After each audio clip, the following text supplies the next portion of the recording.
गंगणपते नमः। ओम गंगणपते नमः। बोली गणपति गजानन भगवान की जय। ओम श्री गुरुवे नमः। ओम श्री गुरुवे नमः। ओम श्री गुरुवे नमः। बोली गुरु भगवान की जय। ओम नमः शिवाय। ओम नमः शिवाय। ओम नमः शिवाय। ओम शिवाय नमः। ओम शिवाय नमः। ओम शिवाय नमः। ओम उमाय नमः। ओम उमाय नमः। ओम उमाय नमः। बोले भूत भावन भगवान की जय। महामृत्युंजय भगवान की जय। भगवान श्री गुरुदेव की असीम अनुकंपा से, माता पिता के आशीर्वाद, भगवान भूत भावन भोलेनाथ के और जगदम्बा के परम सानिध्यता, उनके श्री चरण कमल के परम स्नेह, उनकी कृपा आप सभी भक्तों के भाग्य के कारण और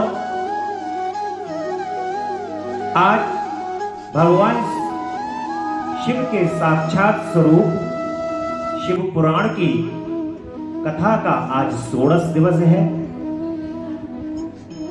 16वां दिन है।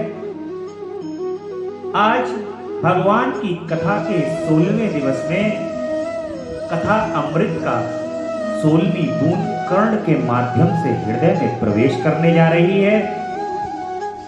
मानो जैसे भगवान के नाम का स्मरण करने से ये आत्मा प्रफुल्लित और आनंदित हो जाती है। जब जैसे ही इस मुख से परब्रह्म परमात्मा के नाम का स्मरण होता है, वैसे ही ये आत्मा झूम उठती है, क्योंकि ये आत्मा उन्हीं का अंश है।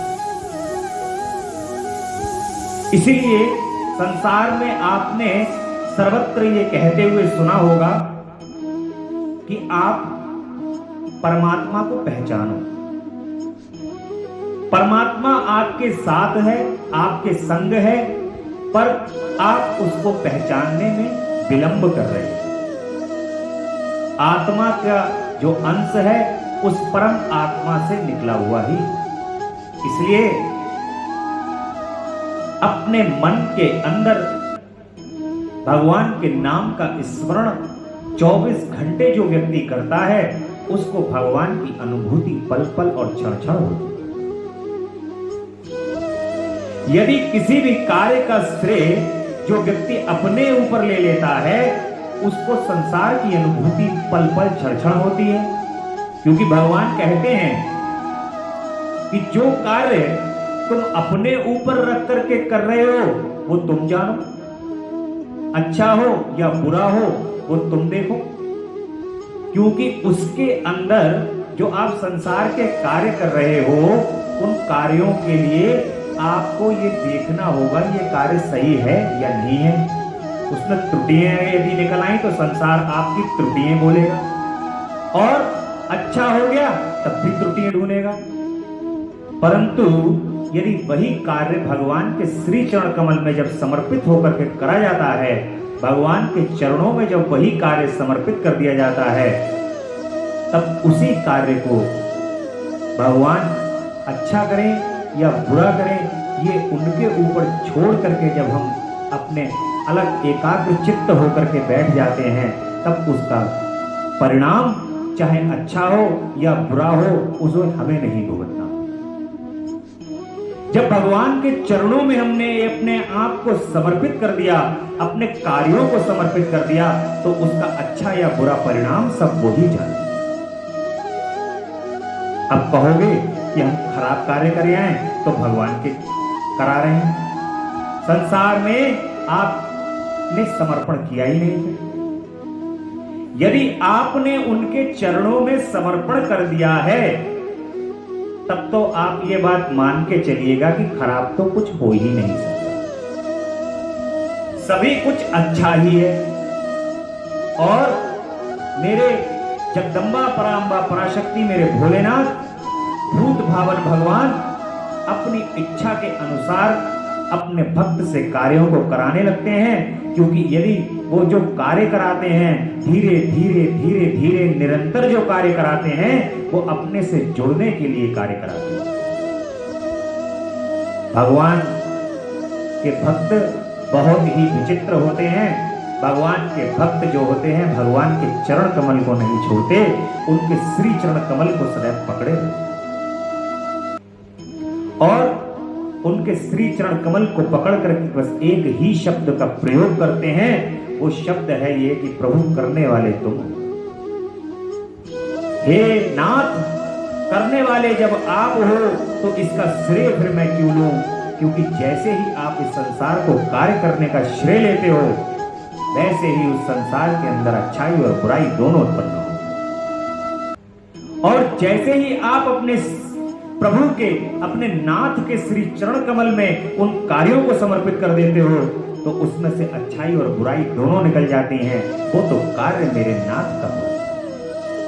इसलिए अपने आप को सदैव उनके श्री चरण कमल में हमें समर्पित रखना चाहिए। हमें ये अभ्यास करना चाहिए प्रतिदिन कि हम किस प्रकार से उनके अंदर समर्पित हो जाए, और वो अभ्यास केवल उनके नाम के अंदर, केवल नाम जो है वो आधार है। श्री वृंदावन धाम और बरसाने में जो लोग जाते हैं वो वहां पर केवल एक ही चीज जपते हैं, वो नाम है राधे। राधे वृक्षों में, लताओं में, कुंजों में, गलियों में, बाजार में, सब जगह राधे राधे राधे राधे, क्योंकि वो राधा नाम, राधिका नाम वो कुंजी है उस बिहारी से मुलाकात। जब तक तुम राधे राधे नहीं रटोगे, अपने हृदय के अंदर राधे नाम को धारण नहीं करोगे, तब तक उस बिहारी के दर्शन तुम्हें होने वाले हैं।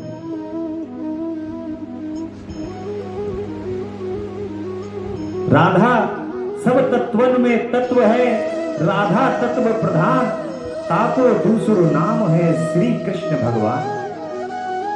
राधा रानी जो है जब तक उनके नाम का स्मरण हृदय के अंदर नहीं होगा तब तक बिहारी भी नहीं। और राधा रानी कौन है? साक्षात भगवान शिव है। बिहारी जी साक्षात जगदम्बा काली का स्वरूप है। ऐसा देवी भागवत के अंदर वर्णन किया गया है। और इस प्रकार से जैसे जिस प्रकार से राधे राधे रटते हुए बिहारी चले आते हैं, उसी प्रकार से भगवान शिव के नाम को यदि जगदम्बा के साथ नहीं लिया जाएगा तो भगवान शिव की प्राप्ति नहीं हो सकती। जब तक मां के नाम का स्मरण भोलेनाथ के साथ नहीं होगा और भोलेनाथ के साथ जगदम्बा का स्मरण नहीं करोगे तो ना तो मां की प्राप्ति हो सकती है, ना भोलेनाथ शंभू की प्राप्ति। इसलिए ये दोनों एक दूसरे के पूरक। ऐसे ही अपने मन के अंदर किसी भी प्रकार का कोई विकार न रखते हुए, मन को संसार के अंदर इधर उधर न भटकाते हुए, केवल और केवल आपको एक ही कार्य करना है। वो कार्य बहुत सरल है परंतु उसको लगाना आपके हाथ में। वो कार्य बस केवल एक है, तुमसे कुछ नहीं हो पाता है तो मां के और भोलेनाथ के श्री चरण कमल की तरफ ही देखते रहो। उनके श्री चरण कमल का ही ध्यान करो, उनके श्री चरण कमल को नित्य ध्याओ। आपसे उनके दर्शन जो हैं वो दुर्लभ नहीं है, उनके निकट हो। आत्मा के रूप में जगदम्बा विराजित हैं और ये शरीर आपका शिव के रूप में है। आप स्वयं भगवान शिव और शंभू के रूप में आप स्वयं हो और इस रूप को केवल आपको प्रकट करना है और वो प्रकट होंगे उनके चरण कमल के दर्शन करने। इसलिए आज कल की कथा में रुद्र संहिता के अंतर्गत ब्रह्मा जी द्वारा दक्ष प्रजापति की उत्पत्ति होती है। दक्ष प्रजापति की उत्पत्ति होती है और दक्ष की कन्याएं चंद्रमा के साथ उनका विवाह, भृगु जी के साथ विवाह, इस प्रकार सृष्टि की संरचना का कार्य ब्रह्मा जी कर रहे हैं। और ब्रह्मा जी यहाँ पर कहते हैं कि अब मुझे भगवान शिव से, एक समय की बात है जब मुझे भगवान शिव से बैर हो जाता है। उस बैर होने के कारण मैं ये सोचता हूँ कि ये भी काम के घेरे के अंदर आ जाएं और मैं कामदेव इत्यादि सबको बुला करके भगवान शिव के ऊपर उनके बाणों का प्रयोग करता हूँ। परंतु शिव तो भूत भावन भोलेनाथ हैं, उनके ऊपर किसी भी प्रकार का कोई प्रभाव नहीं। भूत भावन के ऊपर किसी भी प्रकार का कोई प्रभाव नहीं होता। ये देखकर ब्रह्मा जी के मन के अंदर भगवान विष्णु को याद करने की प्रेरणा आती है और वे भगवान विष्णु को याद करते हैं। जब वे भगवान विष्णु को याद करते हैं, स्तुति करते हैं, तो भगवान विष्णु उनके मनोरथ को पूरा करने के लिए प्रकट होते हैं और कहते हैं कि ब्रह्मा जी, आपने जो मन के अंदर अपने विचार है, जगदम्बा पराम्बा पराशक्ति सृष्टि में आकर के भगवान भोलेनाथ के लिए के साथ पहुंचेंगी, ऐसा कहकर तथास्तु कहकर भगवान विष्णु अपने लोक को पधार जाते हैं। और भगवान की अगली लीला जो है वो दक्ष के यहाँ प्रारंभ हो जाती है। इस प्रकार से दक्ष की तपस्या और देवी शिवा का उन्हें वरदान देना, क्योंकि देखिए यहाँ पर ये कथा जो चल रही है, भगवान शिव से इस समय पर उनकी शक्ति उनके पास नहीं है। उनकी शक्ति को पास लाने के लिए, सृष्टि की संरचना के लिए ब्रह्मा जी चिंतित हैं।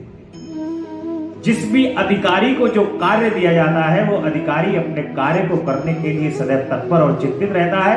ये कार्य कैसे कर दिया जा रहा है, और सृष्टि की संरचना करने में ब्रह्मा जी का हाथ है। ब्रह्मा जी उस सृष्टि की संरचना प्रतिदिन प्रतिपल करते रहते हैं। ऐसे ही ब्रह्मा जी चिंता कर रहे हैं सृष्टि की संरचना में, क्योंकि जब तक भूत भावन भोलेनाथ प्रकृति स्वरूपा जगदम्बा के साथ नहीं आएंगे, ढंग से इस प्रकृति का निर्माण नहीं हो सकता। इसलिए उस चिंता को देखते हुए भगवान विष्णु का आवाहन करते हैं, उनको बुलाते हैं और भूत भावन भोलेनाथ को सृष्टि की संरचना करने के उपाय भगवान विष्णु से पूछते हैं। दक्ष ब्रह्मा जी के जो पुत्र हैं, दक्ष प्रजापति, वो तपस्या कर करके शिवा से वरदान को प्राप्त करते हैं। ये कथा, आज की कथा के अंदर हमें माता सती की उत्पत्ति किस प्रकार से होगी, ये आज की कथा में हमें सुनने को प्राप्त होगा। बोले जगदम्बा रानी की जय।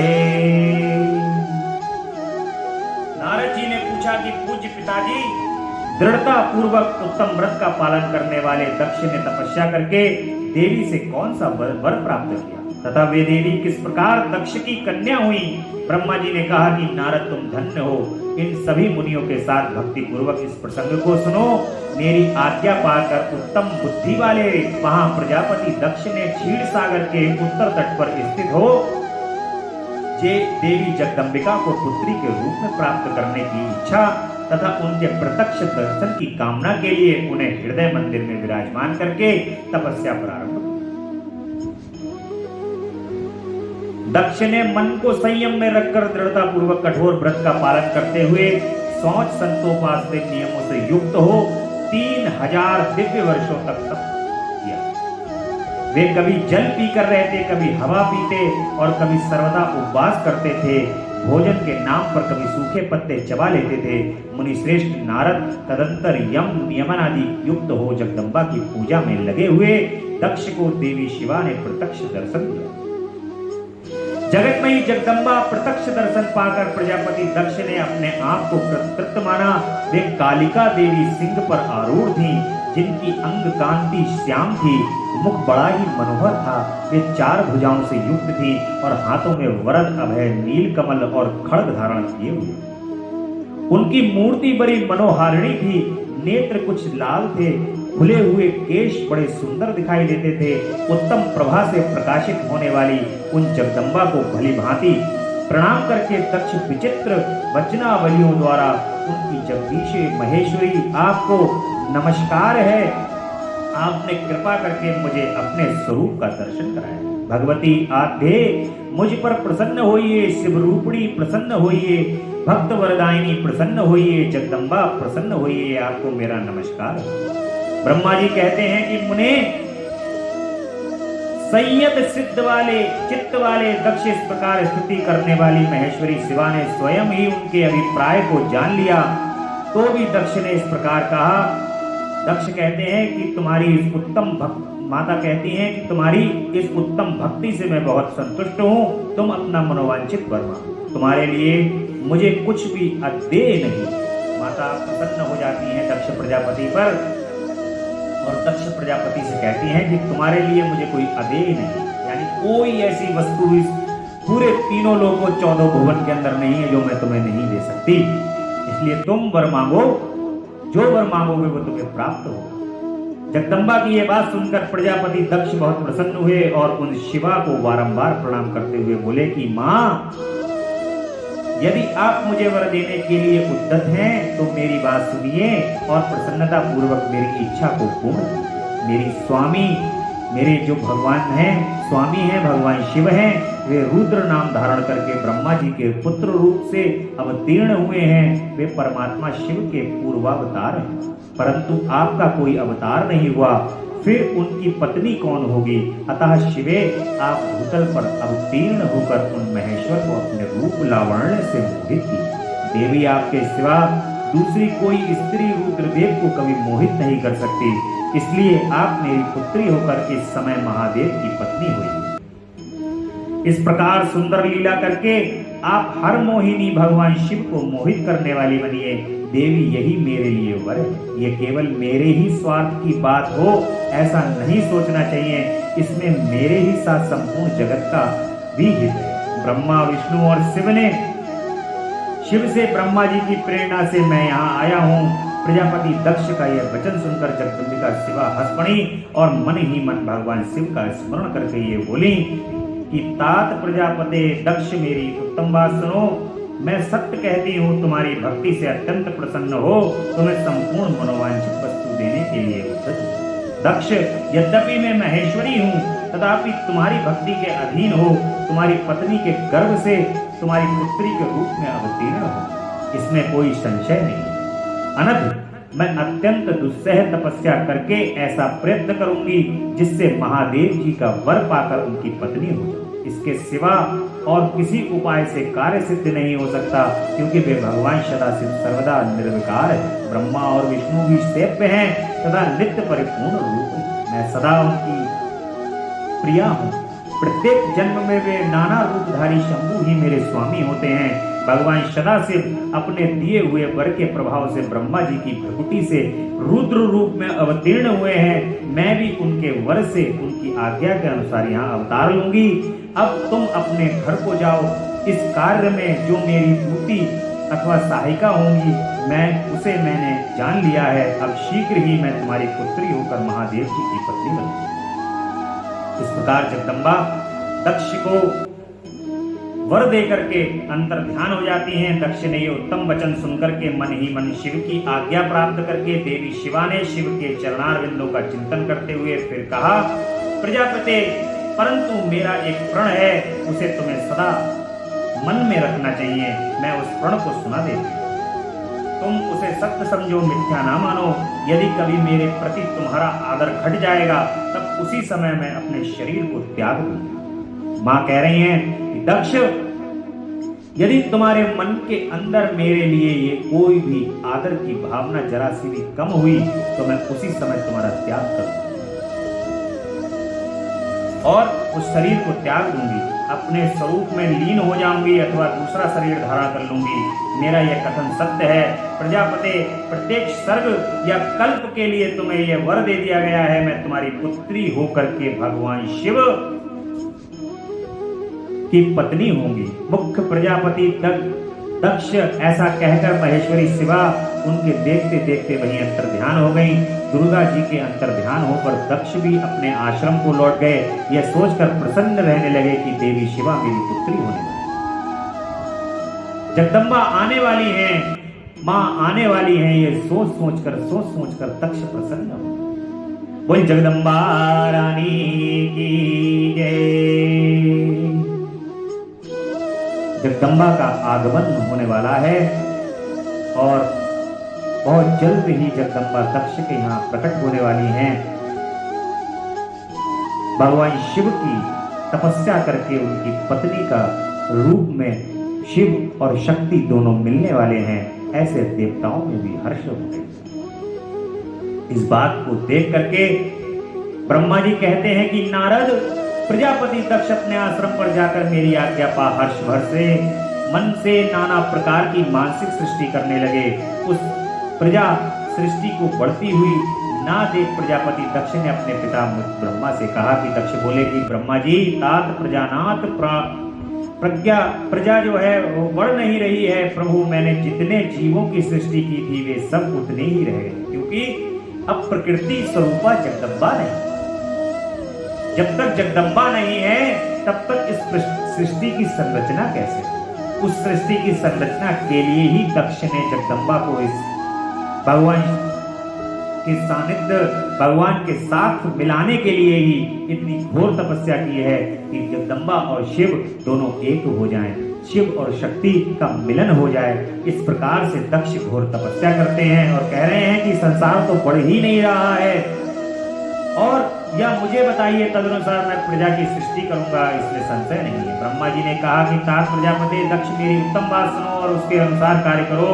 सुरश्रेष्ठ भगवान शिव तुम्हारा कल्याण कर देंगे। प्रज्ञेश प्रजापति, पंचजन की जो परम सुंदरी पुत्री अक्षिनी है उसे तुम पत्नी के रूप में ग्रहण करो। स्त्री के साथ धर्म का आश्रय ले तुम पुनः प्रजा सत को बढ़ाओ। अक्षिनी जैसी कामनी के गर्भ से तुम बहुत सी संतानों को उत्पन्न कर सको। इस प्रकार आज्ञा करते हैं कि तुम अक्षिनी को से विवाह करो और उसके बाद संतानों की उत्पत्ति होगी। तदंतर धर्म से प्रजा की उत्पत्ति करने के उद्देश्य से प्रजापति दक्ष ने मेरी आज्ञा के अनुसार वीरण प्रजापति की पुत्री के साथ विवाह किया। अपनी पत्नी वीरिणी के गर्भ से प्रजापति दक्ष ने 10,000 पुत्र उत्पन्न किए, जो हर्षित कहलाए। मुने वे सब के सब पुत्र समान धर्म का आचरण करने वाले हुए। पिता की भक्ति में तत्पर रहकर वे सदा वैदिक मार्ग पर ही चलते। एक समय पिता ने उन्हें प्रजा की सृष्टि करने का आदेश दिया। तब वे सभी दाक्षायण नामधारी पुत्र सृष्टि के उद्देश्य से तपस्या करने के लिए पश्चिम दिशा की ओर। वही नारायण सरनाम भगवान परम पावन तीर्थ है, जहाँ दिव्य सिंधु नदी पर समुद्र का संगम हुआ है। उस तीर्थ जल का ही निकट से स्पर्श करते उनका अंतःकरण शुद्ध एवं ज्ञान संपन्न हो गया। उनकी आंतरिक मल राशि धुल गई और वे परमहंस धर्म में स्थित हो गए। दक्ष के वे सभी पुत्र पिता के आदेश में बंधे हुए थे, अतः मन को सुस्थिर करके प्रजा की वृद्धि के लिए वहां तप करने लगे। वे सभी सत्पुरुषों में श्रेष्ठ थे। नारद, जब तुम्हें पता लगा कि हर्षवर्ण सृष्टि के लिए तपस्या कर रहे हैं, तब भगवान लक्ष्मीपति के हार्दिक अभिप्राय को जानकर तुम स्वयं उनके पास गए और आदर पूर्वक यूं बोले कि दक्ष पुत्र हर्षवर्ण, तुम लोग पृथ्वी का अंत देख बिना सृष्टि रचना करने के लिए कैसे उद्यत हो गए? नारद हर्षप आलस्य से दूर रहने वाले थे और जन्म काल से ही बड़े बुद्धिमान थे। वे सब के सब तुम्हारा उपयुक्त कथन सुनकर स्वयं उस पर विचार करने लगे। उन्होंने ये विचार किया कि जो उत्तम शास्त्रों के पिता के ऋतिपरक आदेशों को नहीं समझता, वह केवल रज आदि गुणों पर विश्वास करने वाला पुरुष सृष्टि निर्माण का कार्य कैसे आरंभ कर सकता? ऐसा निश्चय करके मैं उत्तम बुद्धि और एक चित्त वाले दक्ष कुमार नारद को प्रणाम और उनकी परिक्रमा करके ऐसे पथ पर चले गए जहां कोई वापस नहीं लौटता। नारद, तुम भगवान शंकर के मन हो और मुने, तुम समस्त लोकों में अकेले विचारा करते हो। तुम्हारे मन में कोई विकार नहीं है, क्योंकि तुम सदा महेश्वर की मनोवृत्ति के अनुसार ही कार्य करते हो। जब बहुत समय बीत गया तब मेरे पुत्र प्रजापति दक्ष को यह पता लगा कि मेरे सभी पुत्र नारद से शिक्षा पाकर नष्ट हो गए। इससे बड़ा दुख हुआ। वे बार बार कहने लगे, उत्तम संतानों का पिता होना शोक का ही स्थान है, क्योंकि श्रेष्ठ पुत्रों के बिछुड़ जाने से पिता को बड़ा कष्ट होता है। शिव की माया से मोहित होने से दक्ष को पुत्र वियोग के कारण बहुत शोक हो गया। तब मैंने आकर अपने बेटे दक्ष को बड़े प्रेम से समझाया और सांत्वना दी कि देव का विधान प्रबल होता है इत्यादि बातें बताकर उनके मन को शांत किया। मेरे सांत्वना देने पर दक्ष पुनः पंचजन्य कन्या अक्षिनी के गर्भ से शबलाश्व नाम के एक सहस्त्र पुत्र उत्पन्न हुए। पिता का आदेश पाकर वे पुत्र की प्रजा सृष्टि के लिए दृढ़ता पूर्वक प्रतिपालन कर नियम ले उसी स्थान पर जहां उनके सिद्धि को प्राप्त हुए बड़े भाई थे। नारायण सरोवर के जल का स्पर्श होने मात्र से उनके सारे पाप नष्ट हो गए, अंतःकरण में शुद्धता आ गई और वे उत्तम व्रत के पाल सबलाश्व ब्रह्म का जप करते हुए वहां बड़ी भारी तपस्या की। उन्हें इस प्रजा सृष्टि के लिए उद्धत जान तुम पुनः पहले की ही भांति ईश्वरीय गति का स्मरण करते हुए उनके पास गए और वही बात कहने लगे तो उनके भाइयों से पहले तुमने कही थी। तुम्हारा दर्शन अमोघ है, इसलिए तुमने उनको भी भाइयों का ही मार्ग दिखाया। अतः वे भाइयों के पथ पर ही ऊर्ध्व गति को प्राप्त हुए। उसी समय प्रजापति दक्ष को बहुत से उत्पात दिखाई। इससे मेरे पुत्र दक्ष को बड़ा विस्मय हुआ और वे मन ही मन दुखी हुए। फिर उन्होंने पूर्ववत तुम्हारी ही करतूत से अपने पुत्रों का नाश हुआ सुना। इससे उन्हें बहुत बड़ा आश्चर्य हुआ। वे पुत्र शोक से मूर्छित हो अत्यंत कष्ट का अनुभव करने लगे। फिर दक्ष ने तुम पर बड़ा क्रोध किया और कहा कि हे नारद बड़ा ही दुष्ट है। दैववश उसी समय तुम दक्ष पर अनुग्रह करने के लिए वहां आ पहुंचे। तुम्हारा देखते ही शोक वेश से युक्त हुए दक्ष के होंठ रोष से फड़फड़ाने लगे। तुम्हें सामने पाकर वे धिक्कारने और निंदा करने लगे। दक्ष ने कहा, वो तुमने यह क्या किया है? तुमने झूठ मूठ साधुओं का बाना पहन रखा है। इसी के द्वारा ठग कर तुमने हमारे भोले भाले बालकों को भिक्षुओं का सा मार्ग दिखाया है, ये अच्छा नहीं है। तुम निर्दय और सठ हो, इसलिए तुमने हमारे इन बालकों को जो अभी ऋषि ऋण और पितृ ऋण से मुक्त नहीं हो पाए थे, लोक और परलोक दोनों के श्रेय का नाश कर डाला। जो पुरुष इन तीनों ऋणों को उतारे बिना ही मोक्ष की इच्छा के मन में लिए माता पिता को त्याग कर घर से निकल जाता है, सन्यासी हो जाता है, वह अधोगति को प्राप्त हो। तुम निर्दय और बड़े निर्लज्ज हो, बच्चों की बुद्धि में भेद पैदा करने वाले हो और अपने सुयश को स्वयं ही नष्ट कर रहे हो। मूढ़मते, तुम भगवान विष्णु के पार्षदों में व्यर्थ ही घूमते फिरते हो। माधम, तुमने बारंबार मेरा अमंगल किया है। अतः आज से तीनों लोकों में विचरते हुए तुम्हारा पैर कहीं स्थिर नहीं रहेगा अथवा कहीं भी तुम्हें ठहरने के लिए सुस्थिर ठौर ठिकाना नहीं मिलेगा। दक्ष का दिया हुआ ही श्राप है जो नारद जी एक पल से ज्यादा किसी जगह पर नहीं ठहरते हैं और एक पल बस वहां रुकते हैं, इतने में ही अपना काम कर जाते हैं। और नारद जी, यद्यपि तुम साधु पुरुषों द्वारा सम्मानित हो, तथापि उस समय दक्ष शोक वस्तु में वैसा साप दे दिया है। वे ईश्वर की इच्छा को नहीं समझ सके। शिव के माया ने उन्हें अत्यंत मोहित कर दिया था। तुमने उन साप को चुपचाप ग्रहण कर लिया और अपने चित्त में विकार नहीं आया। यही ब्रह्म भाव है। ईश्वर कोटि के महात्मा पुरुष स्वयं शाप को मिटा देने में समर्थ होने पर भी उसे सह लेते हैं। देखिए, कोई भी व्यक्ति यदि आप पर क्रोधित होता है और आपसे अपवचन यानी कि आपसे किसी भी प्रकार के दुर्वचनों को गाली इत्यादि देता है, शाप देता है, तो आप उस समय पर स्वयं क्रोध ना करने। आप उसकी बात को वहीं पर सारी बात चुपचाप सहन कर लीजिए। जितनी भी चीज है उसको अपने भगवान को याद करते रहिए। उस समय पर अगर कोई दुर्वचन बोल भी रहा है उस समय, तो उन दुर्वचनों पर आपको ध्यान नहीं देना है, उन दुर्वचनों को आपको सुन लेना है और मन ही मन अपने प्रभु को याद करते रहना है और कहना है कि प्रभु, ये भी सब तुम्हारी ही लीला है, तुम्हारी लीला के अंतर्गत ये सारा कार्य हो रहा है। इसलिए कभी भी कोई दूसरा व्यक्ति जब क्रोध कर रहा हो तो अपने क्रोध को शांत कर लेना, कोशिश करनी चाहिए कि आपका क्रोध शांत रहे। क्योंकि यदि आप भी क्रोध करेंगे और सामने वाला व्यक्ति भी क्रोध करेगा तो ये अच्छी बात नहीं होगी। क्योंकि साधु समान जिनका व्यवहार होता है, जो साधु रूप में अपने व्यवहार को रखते हैं, वे क्रोध नहीं करते। ईश्वर की कृपा सदैव उन पर ही होती है जो अपने क्रोध को शांत रखते हैं। अपने क्रोध, अपने चित्त, अपने मन को जो शांत रखते हैं, भगवान की कृपा सहज ही उन पे हो जाती है, क्योंकि जहां क्रोध है वहां भगवान का वास नहीं। काम क्रोध मद लोभ मोह सब नाथ नरक के बंध। ये सब ही जो हैं वो नरक के पंथ हैं। ऐसा तुलसीदास जी ने कहा है कि काम क्रोध मद लोभ मोह सब नाथ नरक के पंथ। यानी कि ईश्वर से सब दूर करने की ये संज्ञाएं हैं।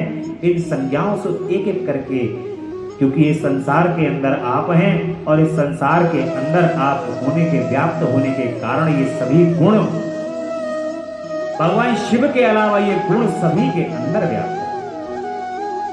भगवान शिव ये जो है वो निर्गुण है, इसीलिए भगवान शिव और शिवा को निर्गुण कहा है। उनके अंदर ये गुण नहीं समाहित हैं।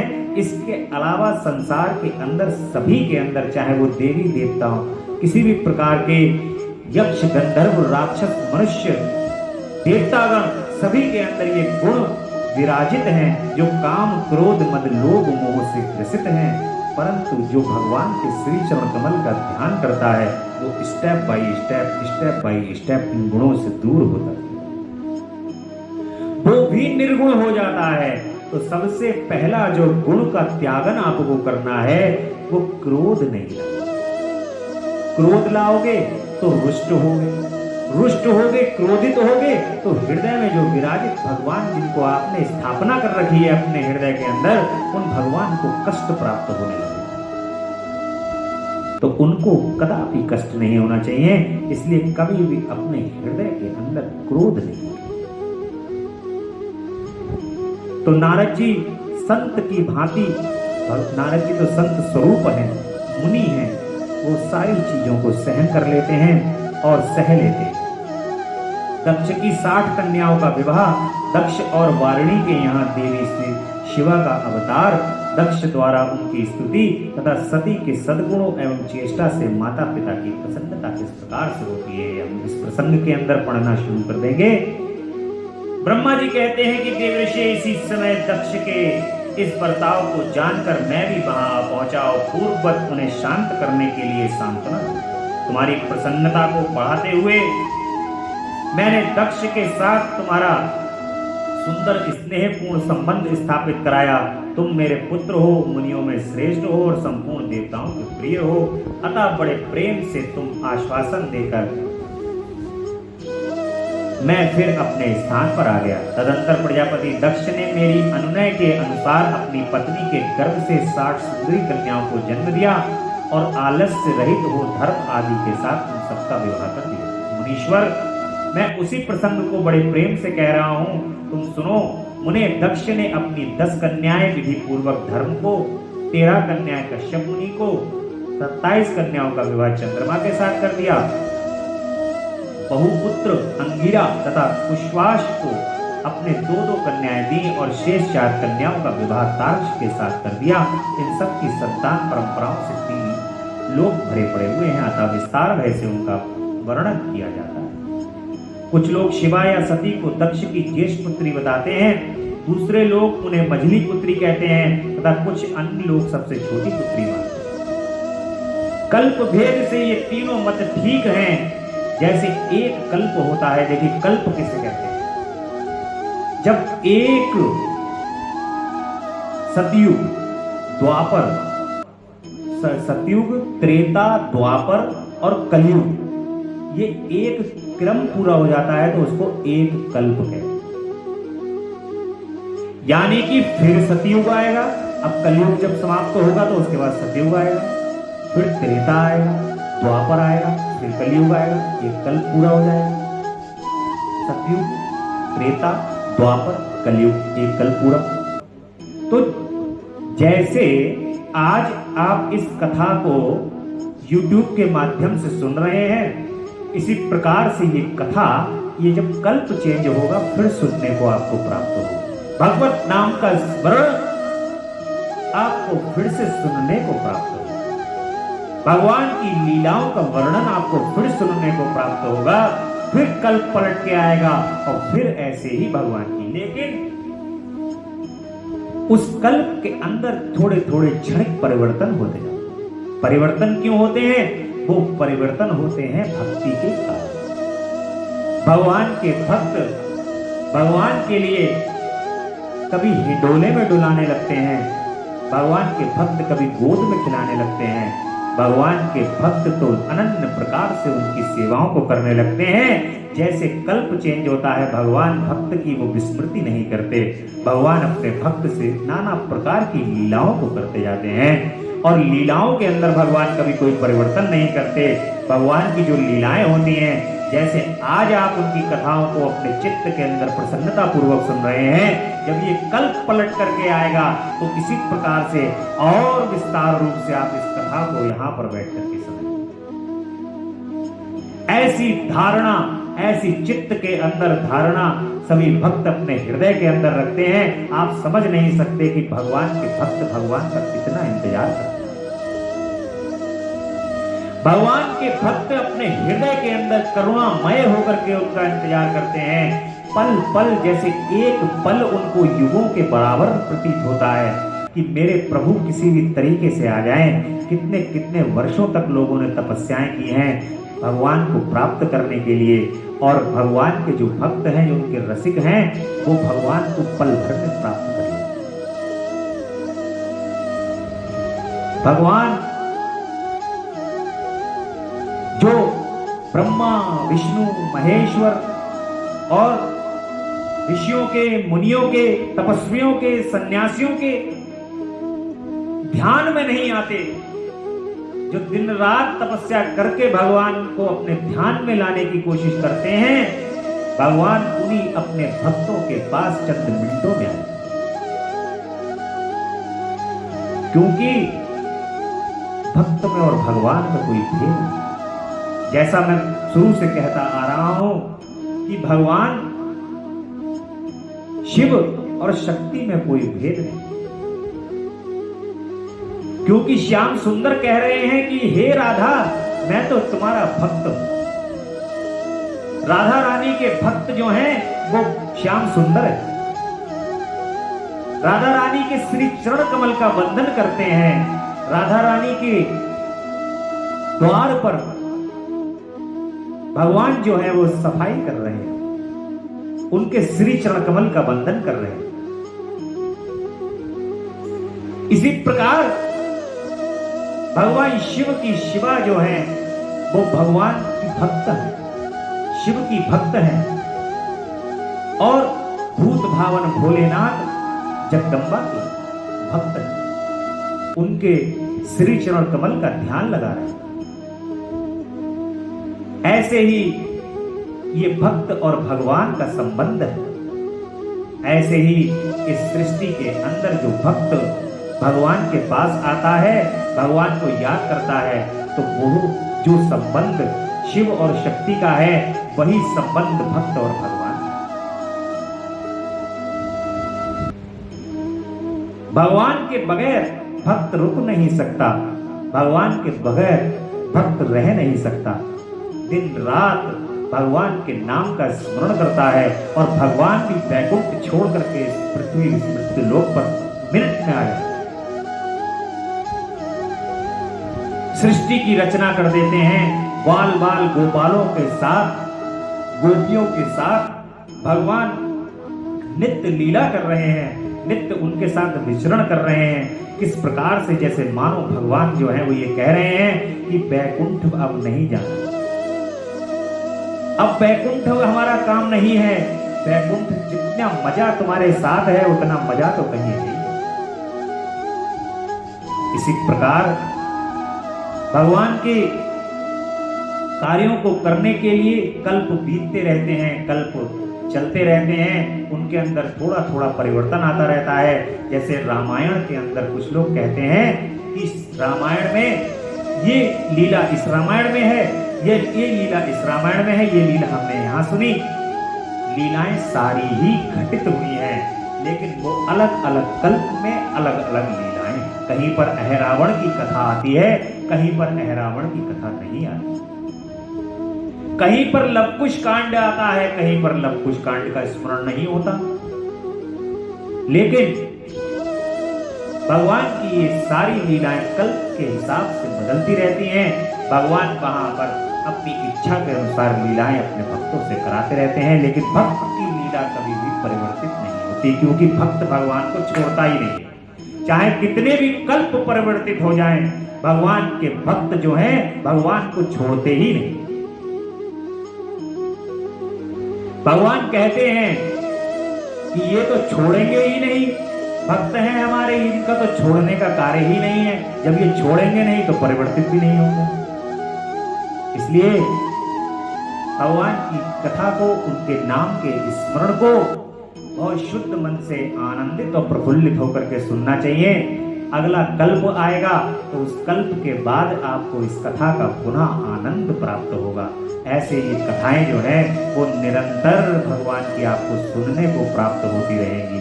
ऐसी मन में धारणा रखो, विश्वास रखो, भगवान आपको पुनः सौभाग्य प्रदान करते हैं। तो पत्नी सहित प्रजापति दक्ष ने बड़े प्रेम से मन ही मन जगदम्बा का ध्यान किया, साथ ही जगदम्ब गदगद वाणी से प्रेम पूर्वक उनकी स्तुति भी की। बारंबार अंजलि बांधकर नमस्कार करके विनीत भाव से देवी को मस्तक झुकाते हुए, इससे देवी शिवा संतुष्ट हुई और उन्होंने अपने प्रण की पूर्ति के लिए मन ही मन ये विचार किया कि मैं वारिणी के गर्भ से अवतार लूं। या देवी सर्वभूतेषु कन्या रूपेण संस्थिता, नमस्तस्ये नमस्तस्ये नमस्तस्ये नमो नमः। जगदम्बा कन्या के रूप में अवतरित होने के लिए आ रही हैं और ऐसा विचार कर वे जगदम्बा दक्ष के हृदय में निवास कर रहे हैं, क्योंकि हृदय में आएंगी, जब तक हृदय में विराजित नहीं होंगी तब तक वो कहीं नहीं आ सकती। भगवान का भक्त जो है वो पहले उनको हृदय में लेकर के आता है, फिर लीलाएं संसार में आनंद लेने के लिए करता है, क्योंकि हृदय प्रफुल्लित नहीं होगा तो आनंद कहां से आएगा। और हृदय में जब भगवान आते हैं तो आनंद ही आनंद आए। जब ये तब तक की बात है, संसार के अंदर तो सभी प्रकार की खुशियां थोड़ी देर बाद खुशी हो जाती है, थोड़ी देर बाद यहां पर दुख है। कभी सुख कभी दुख, कभी सुख कभी दुख। सुख काट लेते हो पता ही नहीं चलता, दुख काटते हो तो कहते हैं बड़ा टाइम हो गया दुख काट रहे। लेकिन ऐसे आनंद में भूल जाओ, ऐसी प्रकृति में समाहित हो जाओ जहां पर केवल और केवल भगवान के नाम का सुख ही हो। जो सुख और दुख से वंचित हो जाओ, क्योंकि जब सुख और दुख से वंचित हो जाओगे, उनके श्री चरण कमल में जब तुम आनंद लेने लगोगे तो सुख और दुख से वंचित हो जाओगे। ना सुख तुम्हें खुश कर पाएगा, ना दुख तुम्हें दुखा पाएगा, बस केवल और केवल उनके नाम का स्मरण ही। इसलिए हर्ष छा जाता है। भगवती शिवा के निवास प्रभाव से वारिणी महामंगल रूपिणी हो जाती हैं। दक्ष अपने कुल संप्रदाय, वेद ज्ञान और हार्दिक उत्साह के अनुसार प्रसन्नता पूर्वक कुल सुवन और संसार संबंधी श्रेष्ठ क्रियाएं संपन्न कर उन कर्मों के अनुष्ठान के समय महान उत्सव होता है। प्रजापति ने ब्राह्मणों को उनकी इच्छा के अनुसार धन दिया। उस अवसर पर वारिणी के गर्भ से देवी का निवास हुआ। जानकर श्री विष्णु आदि सब देवताओं को बड़ी प्रसन्नता हुई कि जगदम्बा आने वाली हैं। उन सब ने वहां आकर जगदम्बा का स्तमन किया और समस्त लोगों का उपकार करने वाली देवी शिवा को बारंबार प्रणाम किया। वे सब देवता प्रसन्न चित्त हो दक्ष प्रजापति तथा वारिणी की भूरी भूरी प्रशंसा करने लगे। अपने अपने स्थान को लौट गए। नारद 9 महीने बीत गए, तब लौकिक गति का निर्वाह कराकर 10वें महीने के पूर्ण होने पर चंद्रमा आदि ग्रहों तथा ताराओं की अनुकूलता से युक्त सुखद मुहूर्त में देवी शिवा शीघ्र ही अपनी माता के सामने प्रकट हो गई। जगदम्बा अजन्मा प्राकट्य हो जाता है। भगवान का अवतरण और प्राकट्य होता है, उनका जन्म नहीं। इसी प्रकार से जगदम्बा जो हैं वो प्रकट हो जाती हैं और उनके अवतार लेते ही प्रजापति दक्ष बड़े प्रसन्न हुए और उन्हें महान तेज से देवीप्यान देख उनके मन में यह विश्वास हो गया कि साक्षात वे शिवा देवी ही मेरी पुत्री के रूप में प्रकट हुई है। उस समय आकाश से फूलों की वर्षा होने लगी और मेघ जल बरसाने लगे। मुनीश्वर सती के जन्म लेते ही संपूर्ण दिशाओं में तत्काल शांति छा गई। तो जगदम्बा आ गई। मां के आने से संपूर्ण जगत में शांति तो फैल ही जानी है। जब मां इस संसार के अंदर आ गई तो फिर अब संसार के अंदर आनंदमयी जब आ गई तो आनंदमयी के आने से संसार के अंदर तो उत्साह छाई जाता। मां प्रकट हो जाती हैं, देवता आकाश में खड़े हो मांगलिक बाजे बजाने लगते हैं। अग्नि शलाकाओं की बुझी हुई अग्नियां सहसा ही प्रज्वलित हो उठती हैं और सब कुछ परम मंगलमय हो जाता है। वारुणी के गर्भ से साक्षात जगदम्बा जो प्रकट हुई हैं। दक्ष ने दोनों हाथ जोड़कर नमस्कार किया और बड़े भक्ति भाव से उनकी या देवी सर्वभूतेषु मातृरूपेण संस्थिता नमस्तस्यै नमस्तस्यै नमस्तस्यै नमो नमः। बोल जगदम्बा मैया की जय। ओम कालाभ्रामां कटाक्षशैररिकुलभैदां मौलिवन्दे दुरेखां शङ्खचक्रं कृपाणं त्रसिकमपि करैर्वन्त्री त्रिनेत्रां सिंहस्कन्धाभिरूढां प्रभुबलं खिलं तेजसा पुरयन्ति ध्यायेत दुर्गा जयाख्यां त्रिदश परिवृतां सेवितां सिद्धिका में। जगदम्बा की इस प्रकार से स्तुति करते कि मां आप आ गई हो, अब इस सृष्टि के सभी दुख दूर हो जाए। और बड़े भक्ति भाव से उनकी स्तुति करने लगे। बुद्धिमान दक्ष के स्तुति करने पर जगत माता शिवा उस समय दक्ष से इस प्रकार बोली कि मां बोलती हैं कि प्रजापति तुमने पहले पुत्री रूप में मुझे प्राप्त करने के लिए मेरी आराधना की थी, तुम्हारा वह मनोरथ आज सिद्ध हो गया है। अब तुम उस तपस्या के फल को ग्रहण करो। उस समय दक्ष ने ऐसा कहकर देवी की अपनी माया से शिशु रूप को धारण कर लिया और शैशव भाव प्रकट करती हुई वे रोने लगी। उस बालिका का रोदन सुनकर सभी स्त्रियां और दासियां बड़े वेग से प्रसन्नता पूर्वक वहां आ पहुंची। अक्षिनी की पुत्री का अलौकिक रूप देखकर उन सभी स्त्रियों को बड़ा हर्ष हुआ। नगर के सब लोग उस समय जय जयकार करने लगे। गीत और वाद्यों से वहां बड़ा भारी उत्सव होने लगा। पुत्री का मनोहर मुख देखकर सबको बड़ी प्रसन्नता हुई।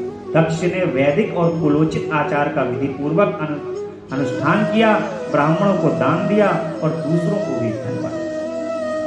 देखिए पुत्री की यहां पर होने की कितनी प्रसन्नता। मानो जैसे दक्ष की ये कथा इस संसार के अंदर लोगों को ये शिक्षा देने की कोशिश कर रही है कि पुत्र और पुत्री में किसी भी प्रकार का कोई भेद नहीं। जैसे दक्ष जो है वो पुत्री को पाकर के धन्य हो जाते हैं, उसी प्रकार एक पिता अपनी पुत्री को पाकर के भी धन्य हो जाता है। यदि इस संसार के अंदर आपके पुत्री है तो आप धन्य हैं। संसार की सर्वोत्तम भगवान की कृपा, सर्वोत्तम कृपा आपके पास है पुत्री के रूप में, क्योंकि आप उस पुत्री से जो सुख प्राप्त कर सकते हैं वो सुख सर्वथा कहीं और आनंद नहीं प्राप्त, क्योंकि वो आनंद तो पुत्री के होने में ही आपको प्राप्त होगा। और पुत्री होने के बाद आप जो उसको पालन पोषण और उसके अंदर जो संसार भरने का जो आप कार्य करते हैं, वो कार्य मानो उस जगत को संचालित करने के लिए, उस जगत का निर्वाह करवाने के लिए आपके द्वारा जो किया जाता है वो कार्य ही सर्वोत्तम कार्य। और पुत्र और पुत्री दोनों का भेद इस संसार के अंदर अलग अलग है। जहां मोक्ष का कारण पुत्र को माना गया है, वही पुत्री को जो है वो दो गुणों का तारणहार माना। जब वो पुत्री के रूप में अपने पिता के यहाँ रहती है तो पिता का तारण करती है, और जब अपने पति के यहाँ पहुंचती है तो पति का तारण करती है। लेकिन संस्कारों का, उसके अंदर गुणों का भरना, उसके पिता के यहाँ निर्वहन करना, ये पिता की जिम्मेदारी है। इसलिए किस प्रकार से यहाँ पर ये भगवान के दक्ष प्रजापति के यहाँ मां उत्पन्न हुई हैं और बड़ा ही हर्ष हो रहा है, ब्राह्मणों को दान दिया जा रहा है, धन बांटा जा रहा है, सब और यथोचित नृत्य होने लगे, भांति भांति के मंगल कृत्यों के साथ बहुत से बाजे बजे। उस समय दक्ष ने समस्त सद्गुणों की सत्ता की प्रशस्ति होने वाली अपनी उस पुत्री का नाम प्रसन्नता पूर्वक उमा रखा। मां का नामकरण हो गया है और ओम उमाये नमः, ओम उमाये नमः, ओम उमाये नमः। एक गूढ़ रहस्य है भगवान के जगदम्बा के इस मंत्र का। जो इस मंत्र का जाप करता है, मां का जो उमाये नमः करता है, उसको शिवाय नमः की कृपा प्राप्त हो। भगवान शिव ओम नमः शिवाय, ओम शिवाय नमः के जाप करने में थोड़ा सा विलंब तो कर सकते हैं, परंतु जो ओम उमाये नमः का पाठ करता है, जाप करता है, शिव उसमें उससे मिलने में कदापि विलंब नहीं, क्योंकि अपनी शक्ति के पास शिव हैं और शिव अपनी शक्ति के याद करने पर जब उनकी शक्ति को याद करा जाता है तो तुरंत ही सहसा ही आकर के हमें दर्शन प्रदान। इस प्रकार उन्होंने अपनी पुत्री का नाम उमा रखा। तदंतर संसार में लोगों की ओर से उनके और भी नाम प्रचलित किए गए, जो सबके सब महान मंगलदायक तथा विशेषता समस्त दुखों का नाश करने वाले हैं। वारुणी और महात्मा दक्ष अपनी पुत्री का पालन करने लगे तथा शुक्ल पक्ष की चंद्रकला के समान दिनों दिन वो बढ़ने लगे।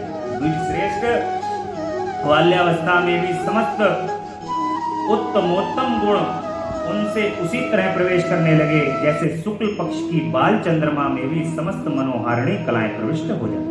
दक्ष कन्या सती सखियों के बीच बैठी बैठी जब अपने भाव में निमग्न होती थी, तब बारंबार भगवान शिव की मूर्ति को चित्रित करने लगती थी। मंगलमयी सती जब बाल्योचित सुंदर गीत गाती, तब स्थाणु हर एवं रुद्र नाम लेकर इस सत्तु शिव का स्मरण किया करती। सती की तपस्या से संतुष्ट देवताओं का कैलाश में भगवान शिव का स्तंभन करना। मां जो है वो भगवान शिव का, क्योंकि शिव शक्ति से जो है वो भगवान शिव का मिलन होने वाला है, और जब मां तपस्या करती है तो देवता लोग जाते हैं क्योंकि उनका कार्य सिद्ध होने वाला है। देवताओं का कार्य तो सिद्ध इसी में ही है, क्योंकि भगवान शिव की शक्ति से मिलन हो जाए, भगवान शिव शक्ति से मिल जाए, यही जो है वो देवता बड़े प्रसन्न चित्त और आनंद चित्त हो जाते हैं। और तुरंत ब्रह्मा जी कहते हैं कि नारद, एक दिन मैंने तुम्हारे साथ जाकर पिता के पास खड़ी हुई सती को देखा, वह तीनों लोगों की सारभूता सुंदरी थी। उनके पिता ने मुझे नमस्कार करके तुम्हारा भी सत्कार। यह देख लोक लीला का अनुसरण करने वाली सती ने भक्ति और प्रसन्नता के साथ मुझको और तुमको भी प्रणाम किया। नारद तदंतर सती की ओर देखते हुए हम और तुम दक्ष के दिए हुए शुभ आसन पर बैठ गए। तत्पश्चात मैंने उस विनयशीला बालिका से कहा, सती, जो केवल तुम्हें ही चाहते हैं और तुम्हारे मन में ही एकमात्र जिनकी कामना है, उन्हीं सर्वत्र जगदीश्वर महादेव जी को तुम पति रूप में प्राप्त करो। शुभे, जो तुम्हारे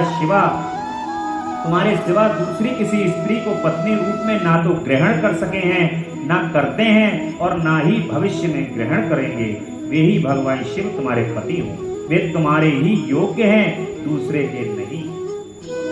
नारद, सती से ऐसा कहकर मैं दक्ष के घर में देर तक ठहरा रहा, फिर उनसे विदा ले मैं और तुम दोनों अपने अपने स्थान को चले गए। मेरी बात सुनकर दक्ष को बड़ी प्रसन्नता हुई, उनकी सारी मानसिक चिंता दूर हो गई और उन्होंने अपनी पुत्री को परमेश्वरी समझकर गोद में उठा लिया। इस प्रकार कुमारोचित सुंदर लीला विहार से सुशोभित होती हुई भक्त वत्सला सती, जो स्वेच्छा से मानव रूप धारण करके प्रकट हुई थी, कौमारावस्था पार कर गई, बाल्यावस्था बिताकर किंचित युवावस्था को प्राप्त हुई, सती अत्यंत तेज एवं शोभा से संपन्न हो संपूर्ण अंगों से मनोहर दिखाई देने लगी। लोकेश, दक्ष ने देखा कि सती के शरीर में युवावस्था के लक्षण प्रकट होने लगे हैं। जब कोई भी पुत्री बड़ी होने लगती है तब पिता को उनके विवाह की चिंता हो, और ऐसा ही राजा दक्ष को भी होने लगता है। तब उनके मन में यह चिंता हुई कि मैं महादेव जी के साथ उनका विवाह कैसे करूं। सती स्वयं भी महादेव जी को पाने की प्रतिदिन अभिलाषा रखती थी, अतः उनके पिता के मनोभाव को समझकर वे माता के निकट गईं। विशाल बुद्धि वाली सती रूपिणी परमेश्वरी शिवा ने अपने पिता वारणी से भगवान शंकर की प्रसन्नता के निमित्त तपस्या करने के लिए आज्ञा मांगी। माता की आज्ञा मिल गई, अतः दृढ़ता पूर्वक व्रत का पालन करने वाली सती ने महेश्वर को पति रूप में प्राप्त करने के लिए अपने घर पर ही उनकी आराधना प्रारंभ की। अश्विन मास में नंदा प्रतिपदा, षष्ठी और एकादशी तिथि में उन्होंने भक्ति पूर्वक गुड़, भात और नमक चढ़ाकर भगवान शिव का पूजन किया और उन्हें नमस्कार करके उसी नियम के साथ उस मास को व्यतीत किया। कार्तिक मास की चतुर्दशी को सजाकर रखे हुए मालपुओं और खीर से परमेश्वर शिव की आराधना करके वे निरंतर उनका चिंतन करने लगे। मार्गशीर्ष मास के कृष्ण पक्ष की अष्टमी तिथि को तिल, जौ और चावल से हर की पूजा करके ज्योतिर्मय दीप जलाकर अथवा आरती करके सती दिन बिताती थी। पौष मास के शुक्ल पक्ष की सप्तमी को रात भर जागरण करके प्रातः काल खिचड़ी का नैवेद्य लगा के शिव की पूजा करती थी। महा की पूर्णिमा को रात में जागरण करके सवेरे नदी में नहाती और गीले वस्त्र से ही तट पर बैठकर भगवान शंकर की पूजा करती। फागुन मास के कृष्ण पक्ष की चतुर्दशी तिथि को रात में जागरण करके उस रात्रि के चारों प्रहरों में शिव की विशेष पूजा करती और नटों द्वारा नाटक भी कराती। चैत्र मास के शुक्ल पक्ष की चतुर्दशी को वे दिन रात शिवा का स्मरण करती हुई भगवान शिव का स्मरण करती हुई समय बिताती और ढाक के फूलों तथा दबनों से भगवान शिव की पूजा करती। बैसाख शुक्ला तृतीया को सती तिल का आहार करके रहती और नए जौ के भात से रुद्र की पूजा करके उस महीने को बिताती। ज्येष्ठ की पूर्णिमा को रात में सुंदर वस्त्रों तथा भटकैया के फूलों से शंकर जी की पूजा करके वे निराहार रहकर ही वह मास व्यतीत करती थी। आषाढ़ के शुक्ल पक्ष की चतुर्दशी को काले वस्त्र और भटकैया के फूलों से वह रुद्र का पूजन करती। श्रावण मास के शुक्ल पक्ष की अष्टमी एवं चतुर्दशी को यज्ञोपवीतों वस्त्रों तथा कुश की पवित्री से शिव की पूजा किया करती थी। भाद्रपद मास के कृष्ण पक्ष की त्रयोदशी तिथि को नाना प्रकार के फूलों और फलों से शिव का पूजन करके सती चतुर्दशी तिथि को केवल जल का आहार किया करती। भांति भांति के फलों फूलों और उस समय से उत्पन्न होने वाले अन्नों द्वारा शिव की पूजा करती और महीने भर अनन्य नियमित आहार करके केवल जप में लगी रहती। सभी महीनों में सारे दिन सती शिव की आराधना में ही संलग्न रहती थी। अपनी इच्छा से मानव रूप धारण करने वाली वे देवी दृढ़ता पूर्वक उत्तम व्रत का पालन करती। इस प्रकार नंदा व्रत को पूर्ण रूप समाप्त करके भगवान शिव में अनन्य भाव रखने वाली सती एकाग्र चित्त हो बड़े प्रेम से भगवान शिव का ध्यान करने लगी तथा उस ध्यान में ही निश्चल भाव से स्थित हो गई। मुने इसी समय सब देवता और ऋषि भगवान विष्णु और मुझको आगे कर सती की तपस्या देखने के लिए गए। वहां आकर देवताओं ने देखा सती मूर्तिमती वहां आकर दूसरी सिद्धि के समान जान पड़ती हैं। वे भगवान शिव के ध्यान में निमग्न हो उस समय सिद्धि अवस्था को पहुंच गई। समस्त देवताओं ने बड़ी प्रसन्नता के साथ वहां दोनों हाथ जोड़कर सती को नमस्कार किया। मुनियों ने भी मस्तक झुकाए तथा श्री हरि आदि के मन में प्रीति उमड़ाई। श्री विष्णु आदि सब देवता और मुनि आश्चर्यचकित हो सती देवी की तपस्या को भूरी भूरी प्रशंसा करने लगे। फिर देवी को प्रणाम करके वे देवता और मुनि तुरंत ही गिरिश्रेष्ठ कैलाश हो गए। जो भगवान शिव को बहुत ही प्रिय है। सावित्री के साथ मैं और लक्ष्मी के साथ भगवान वासुदेव भी प्रसन्नता पूर्वक महादेव जी के निकट गए।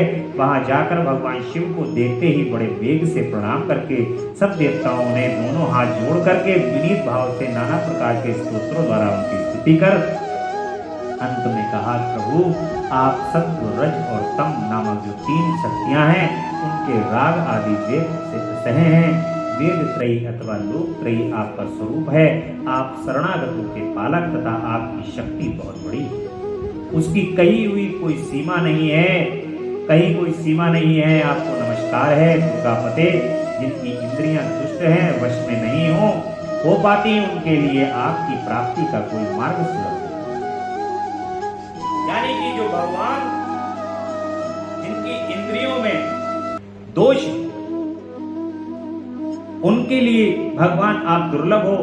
इसके अलावा आप बहुत ही सुलभ हो, उनके लिए आपकी प्राप्ति का कोई मार्ग सुलभ नहीं है। आप सदा भक्तों के उद्धार में तत्पर रहते हैं। आपका तेज छिपा हुआ है, आपको नमस्कार है। आपकी माया शक्ति रूपा जो अहम बुद्धि है, उससे आत्मा का स्वरूप ढक गया है। अतः ये मूढ़ बुद्धि जीव अपने स्वरूप को नहीं जानती। आपकी महिमा पार पाना अत्यंत कठिन है। हम आप महाप्रभु को मस्तक झुकाते हैं। ब्रह्मा जी कहते हैं कि नारद इस प्रकार महादेव जी की स्तुति करके श्री विष्णु आदि सब देवता उत्तम भक्ति से मस्तक झुकाए प्रभु शिव के आगे चुपचाप खड़े। ब्रह्मा जी का रुद्रदेव से सती के साथ विवाह करने का अनुरोध श्री विष्णु द्वारा अनुमोदन और श्री रुद्र की इसके लिए स्वीकृति। अब भगवान विष्णु जो हैं वो आग्रह करते हैं भगवान से कि आप जो हैं वो माता सती के साथ विवाह कर लीजिए और इस सृष्टि की संरचना करने के पूर्व विवाह करिए प्रभु, ताकि इस सृष्टि की संरचना हो सके। विष्णु आदि देवताओं द्वारा की हुई स्तुति को सुनकर सबकी उत्पत्ति के हेतु भूत भगवान शंकर बड़े प्रसन्न हुए और जोर जोर से हंसने लगे। मुझ ब्रह्मा और विष्णु को अपनी अपनी पत्नी के साथ आया हुआ देख महादेव जी ने हम लोगों से यथोचित वार्तालाप किया और हमारे आगमन का कारण पूछा। रुद्र बोले कि हे हरे, हे विधे तथा हे देवताओं और महर्षियों, आज निर्भय होकर यहाँ अपने आने का ठीक ठीक कारण बताओ। तुम लोग किस लिए यहाँ आए हो और कौन सा कार्य आपका? वह सब मैं सुनना चाहता हूँ, क्योंकि तुम्हारे द्वारा की गई स्तुति से मेरा मन बहुत प्रसन्न है। महादेव जी के इस प्रकार पूछने पर भगवान विष्णु की आज्ञा मैंने वार्तालाप आरंभ की। कुछ ब्रह्मा ने कहा कि देव महादेव करुणा सागर प्रभु, हम दोनों इन देवताओं और ऋषियों के साथ जिस उद्देश्य से यहाँ आए हैं उसे सुनिए। वृषभध्वज, विशेषता आपके लिए ही हमारा यह आगमन हुआ, क्योंकि हम तीनों सहार्थी हैं। सृष्टि चक्र के संचालन रूप के प्रयोजन की सिद्धि के लिए ही एक दूसरे के सहायक। सहार्थी को सदा तत्पर से था योग्य सहयोग करना चाहिए, अन्यतः यह जगत टिक नहीं सकता। महेश्वर, कुछ ऐसे असुर उत्पन्न होंगे जो मेरे हाथ से मारे जाएंगे, कुछ भगवान विष्णु के और कुछ आपके हाथों नष्ट होंगे। महाप्रभु, कुछ असुर ऐसे होंगे जो आपके वीर से उत्पन्न हुए पुत्र के हाथ से ही मारे जा सकेंगे। प्रभु, कभी कोई विरले ही असुर ऐसे होंगे जो माया के हाथों द्वारा वध को प्राप्त होंगे। आप भगवान शंकर की कृपा से ही देवताओं को सदा उत्तम सुख प्राप्त होता है। घोर असुरों का विनाश करके आप जगत को सदा स्वास्थ्य एवं अभय दान प्रदान करते हैं प्रभु। अथवा यह भी संभव है कि आपके हाथ से कोई भी असुर ना मारे जाए, क्योंकि आप सदा योग युक्त रहते हुए राग द्वेष से रहित हैं तथा एकमात्र दया करने में ही लगे रहते हैं। ईश, यदि वे असुर भी आराधित हों तो आप दया से अनुग्रहित होते रहे तो सृष्टि और पालन का कार्य कैसे चल सकता? अतः वृषभध्वज, आपको प्रतिदिन सृष्टि आदि के उपयुक्त कार्य करने के लिए उद्यत रहना चाहिए। यदि सृष्टि पालन और संहार रूप कर्म न करने हो तो हमने माया से जो भिन्न भिन्न शरीर धारण किए हैं उनकी कोई उपयोगिता अथवा औचित्य नहीं है। वास्तव में हम तीनों एक ही कार्य के लिए भेद से भिन्न भिन्न एक ही हैं और भिन्न भिन्न ध्येय धारण करे हुए हैं। यदि कार्य भेद न सिद्ध हो, इस प्रकार से देवता लोग जो है भगवान शंकर को विभिन्न प्रकार से अपने कार्यों को सिद्ध करने के लिए प्रसन्न करने लगे और भगवान से कहने लगे कि प्रभु ये कार्य जो है वो किसी भी प्रकार से आप सिद्ध करें। भगवान शिव जो है मेरी बात को सुनकर के लोकेश्वर महादेव जी के मुख पर मुस्कुराहट आ जाती है। वे श्री हरि के सामने मुझसे इस प्रकार बोले, कहते हैं कि ब्रह्मा जी और हरि तुम दोनों मुझे सदा ही अत्यंत प्रिय हो। तुम दोनों को देखकर मुझे बड़ा आनंद मिलता है। तुम लोग समस्त देवताओं में श्रेष्ठ तथा त्रिलोकी के स्वामी हो। लोक हित के कार्य में मन लगाए रहने वाले तुम दोनों का वचन मेरी दृष्टि में अत्यंत गौरवपूर्ण है। किंतु सुरश्रेष्ठ गण मेरे लिए विवाह करना उचित नहीं होगा, क्योंकि मैं तपस्या में संलग्न रहकर सदा संसार से विरक्त ही रहता हूँ और योगी के रूप में मेरी प्रसिद्धि है। जो निवृत्ति के सुंदर मार्ग पर स्थित है मानता हूँ, निरंजन माया से निर्लिप्त हूँ, जिनका शरीर अद्भुत दिगंबर है, जो ज्ञानी आत्मदर्शी और कामना से शून्य है, जिनके मन में कोई विकार नहीं है, जो भोगों से दूर रहते हैं तथा जो सदा अपवित्र और अमंगल वेशधारी है, उसे संसार में कामिनी से क्या प्रयोजन है? यह उस समय मुझे बताओ तो सही। मुझे तो सदा केवल योग में लगे रहने पर ही आनंद आता है। ज्ञानहीन पुरुष ही योग को छोड़कर भोग को अधिक महत्व देता है। संसार में विवाह करना पराये बंधन में बंधना है, इसे बहुत बड़ा बंधन समझना चाहिए। इसलिए मैं सत्य सत्य कहता हूँ, विवाह के लिए मेरे मन में थोड़ी सी भी अभिरुचि नहीं। भगवान शिव इस प्रकार से दोनों देवताओं से कहने लगते हैं और दोनों देवता आत्मा ही अपना उत्तम अर्थ व स्वार्थ है, उसका भली भांति चिंतन करने के कारण मेरी लौकिक स्वार्थ में प्रवृत्ति नहीं होती। तथापि जगत के हित के लिए तुमने जो कुछ कहा है मैं उसे करूंगा। तुम्हारे वचन को गरिष्ठ मानकर अपना अथवा अपनी कही हुई बात को पूर्ण करने के लिए मैं अवश्य विवाह करूंगा, क्योंकि मैं सदा भक्तों के वश में रहूं। भगवान कहते हैं कि मैं अपने भक्तों के वश में रहता हूँ। जब भक्त कहते हैं तो मैं विवाह भी कर लूँ, उसमें भी कोई दिक्कत नहीं है। इसलिए भगवान विवाह करने को तैयार हो जाते हैं, परंतु मैं जैसी नगरी को प्रिय पत्नी के रूप में ग्रहण करूंगा, जैसी नारी को प्रिय पत्नी के रूप में ग्रहण करूंगा और जैसी शर्त के साथ करूंगा उसे सुनो। अरे हे ब्रह्मा, मैं जो कुछ कहता हूँ वह सर्वदा उचित ही है। जो नारी मेरे तेज को विभाग पूर्वक ग्रहण कर सके, जो योगिनी तथा इच्छा अनुसार रूप धारण करने वाली हो, उसी को तुम पत्नी बनाने के लिए मुझे बताओ। जब मैं योग में तत्पर रहूं तब उसे भी योगिनी बनकर रहना होगा, और जब मैं कामासक्त हूं तब उसे भी कामिनी के रूप में मेरे पास रहना होगा। वेद वेत्ता विद्वान जिन्हें अविनाशी बतलाते हैं, उन्हें ज्योति स्वरूप सनातन शिव का मैं सदा चिंतन करता हूँ और करता रहूंगा। ब्रह्मा, उन सदा शिव के चिंतन में मैं जब मैं ना लगा हूं तभी उस भामिनी के साथ मैं समागम कर सकता। जो मेरे शिव चिंतन में विघ्न डालने वाली होगी वह जीवित नहीं रह सकती, उसे अपने जीवन से हाथ धोना पड़ेगा। तुम विष्णु और मैं तीनों ही ब्रह्म स्वरूप शिव के अंशभूत हैं, अतः महाभागगण हमारे लिए उनका निरंतर चिंतन करना ही उचित है। कमलासन उनके चिंतन के लिए मैं बिना विवाह के भी रह लूंगा, किंतु उनका चिंतन छोड़कर विवाह नहीं करूंगा। अतः तुम मुझे ऐसी पत्नी प्रदान करो जो सदा मेरे कर्म के अनुकूल चल सके। भगवान शिव कह रहे हैं कि अगर मैं ध्यान मग्न हूं तब मैं ध्यान मग्न ही रहूं, तो वो योगिनी बनकर के मेरे साथ में रहें। और जिस वक्त मैं संसार की रचना करने के लिए आसक्त हूं, उस समय पर संसार की रचना का आसक्त करने के लिए वो तैयार रहें। इस प्रकार की जो नारी हैं वो उनसे ही मेरा विवाह हो सकता है, अन्यथा किसी दूसरी नारी से मेरा विवाह नहीं हो सकता, क्योंकि मैं तो सदा ध्यान में मग्न रहूं।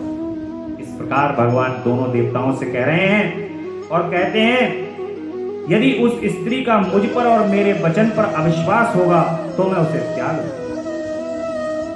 भगवान कहते हैं कि अगर ऐसा मुझ पर अविश्वास हुआ तो मैं उसको त्याग दूंगा।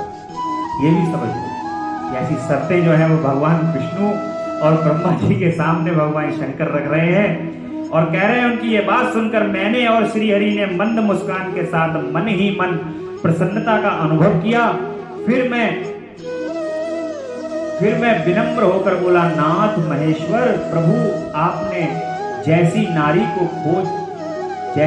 की खोज आरंभ की, वैसी ही स्त्री के विषय में मैं आपको प्रसन्नता पूर्वक कह रहा हूं। साक्षात सदाशिव की धर्मपत्नी जो उमा हैं, वे ही जगत का कार्य सिद्ध करने के लिए भिन्न भिन्न रूप में प्रकट हुई हैं। प्रभु सरस्वती और लक्ष्मी, ये दो रूप धारण करके वे ही पहले यहाँ आ चुकी हैं। इनमें लक्ष्मी तो श्री विष्णु की प्राण वल्लभा हो गई और सरस्वती मेरी अब हमारे लिए वे तीसरा रूप धारण करके प्रकट हुई। प्रभु लोक हित कार्य के करने की इच्छा रखने वाली देवी शिवा दक्ष पुत्री के रूप में अवतरित हुई हैं। उनका नाम सती है। इसलिए जो है वो ये तीनों देवियों को एक ही रूप में माना गया है। जो वैष्णो देवी जी के दर्शन करने के लिए आप जाते हैं, वहां पर महाकाली, महालक्ष्मी और महासरस्वती का पूजन आता है। जगदम्बा जो है वो महाकाली, महालक्ष्मी, महासरस्वती के रूप में वहां पर विराजित हैं और ये तीनों एक ही देवियां। ऐसा शिव पुराण में भी देखो कहा गया है, ये तीनों एक रूपा हैं, जो लक्ष्मी जी, सरस्वती जी और उमा जगदम्बा पार्वती मां, तीनों एक ही। इसलिए कभी अपने हृदय के अंदर भेदन नहीं करना चाहिए। जब लक्ष्मी जी बराबर में गणेश जी के बैठ करके पूजा को ग्रहण करती हैं, तो भी गौरी मैया के रूप में ग्रहण करती हैं, और जब पार्वती जी बैठी होती हैं तब भी गौरी मैया के रूप में। सरस्वती जी बैठी हैं तो भी गौरी मैया के रूप में। इसलिए भगवान गणेश का पूजन करने से आपको लक्ष्मी की प्राप्ति भी हो जाती है, आपको सरस्वती की प्राप्ति भी हो जाती है, और परब्रह्म, पर जगदम्बा, परात्मा, पराशक्ति की कृपा भी प्राप्त। इसीलिए भगवान गणेश को परब्रह्म भी कहा। भगवान गणेश परब्रह्म है, क्योंकि गणेश के पूजन करने से तीनों देवियों की कृपा आपको प्राप्त होगी। ऐसा तदंतर प्रसन्नता का अनुभव किया और प्रभु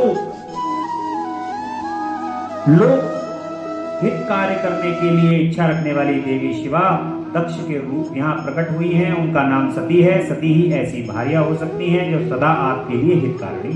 देवेश महातेजस्विनी सती आपके लिए, आपको पति रूप में प्राप्त करने के लिए दृढ़ता पूर्वक कठोर व्रत का पालन करती हुई तपस्या कर रही हैं। महादेव जी आप उन्हें वर देने के लिए जाइए, कृपा कीजिए और बड़ी प्रसन्नता के साथ उनकी तपस्या के अनुरूप वर देकर के विवाह कीजिए। भगवान शंकर, भगवान विष्णु की मेरी तथा इन संपूर्ण देवताओं की इच्छा है, आप अपनी शुभ दृष्टि से हमारी इच्छा को पूर्ण कीजिए, जिनका हम आदर पूर्वक इस उत्सव को देख करके ऐसा तीनों लोकों में सुख देने वाला परम मंगल होगा और सबकी सारी चिंताएं मिट जाएंगी, इसमें कोई संशय नहीं। तदंतर मेरी बात समाप्त होने पर लीला विग्रह धारण करने वाले भक्त वत्सल महेश्वर ने से मधुसूदन अच्युत ने इस चीज का समर्थन किया। तब भक्त वत्सल भगवान शिव हंसकर वह कहा कि बहुत अच्छा है, ऐसा ही होगा। जैसे दूल्हा वही चीज है जिस वक्त विवाह के लिए जब रिश्ता आता है तो दूल्हा मना करता है कि नहीं लड़की साहब अभी नहीं शादी करूंगा, अभी मैं तो जरा थोड़ा समय है, समय हो जाने दो, उसके बाद मैं शादी करूंगा। अभी थोड़ा जरा मैं कमा धमा लूं, नौकरी जरा बढ़िया हो जाए, पैसा आ जाए, रुपया पैसा आ जाए, तब शादी करूंगा। या सब कुछ होते हुए भी मना करेगा कि नहीं अभी तो कोई नहीं, अभी 1 आध साल रुक जाओ, अभी 1 आध साल बात करूंगा। बस ऐसे ही भगवान शिव को भगवान विष्णु और ब्रह्मा जी मना रहे हैं, दूल्हा को मना रहे हैं कि वर के रूप में भगवान शिव जो है वो प्रसन्न हो जाएं और प्रसन्न हो करके दूल्हा मान जाए और सती से उनका विवाह हो।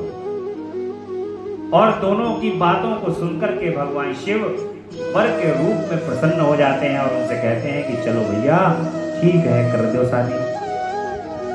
शादी के लिए प्रसन्न हो जाते हैं। विवाह कहते हैं चलो ठीक है भाई, तुम कह रहे हो चक्कर में डालने वाली बात, तो चलो चल जाते हैं, विवाह कर लेते हैं। और भगवान कोई भी कार्य अपने लिए नहीं करते, इस सृष्टि के कार्य के लिए भगवान शिव, भगवान विष्णु और भगवान ब्रह्मा जी की बात को मान करके विवाह के लिए तैयार हो, क्योंकि उनका काम तो लोक कल्याण करना है।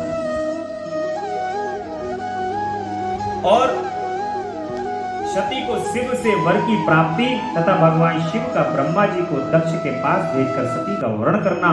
अब भगवान शिव की विवाह का समय आने वाला है, क्योंकि अब जो है वो शिव सती के पास जाकर के उनकी तपस्या से प्रसन्न होकर के उनको वर देगा। मां के पास भगवान आ रहे हैं और ब्रह्मा जी कहते हैं कि मुने उधर सती ने आश्विन मास के शुक्ल पक्ष की अष्टमी तिथि को उपवास करके भक्ति भाव से सर्वेश्वर शिव का पूजन किया। इस प्रकार नंदा व्रत पूर्ण होने पर नौमी तिथि को ध्यान में ध्यान मग्न हुई सती को भगवान शिव ने प्रत्यक्ष दर्शन दिया। अश्विनी मास की अष्टमी पर जो भी कन्या माता सती ने जो पूजन किया है, अश्विनी मास की अष्टमी पर जो भी कन्या कुंवारी कन्याएं हैं, यदि वो भगवान शिव का पूजन माता जगदम्बा का पूजन बड़े ध्यान से लगा करके करती हैं अष्टमी और नवमी को, तो पूरा वर्ष नहीं निकल पाता तब तक उनका अच्छे वर के साथ विवाह संपन्न हो। इसलिए ऐसा सिर्फ पुराण के माध्यम से है और जगदम्बा ने भगवान शिव का पूजन भी।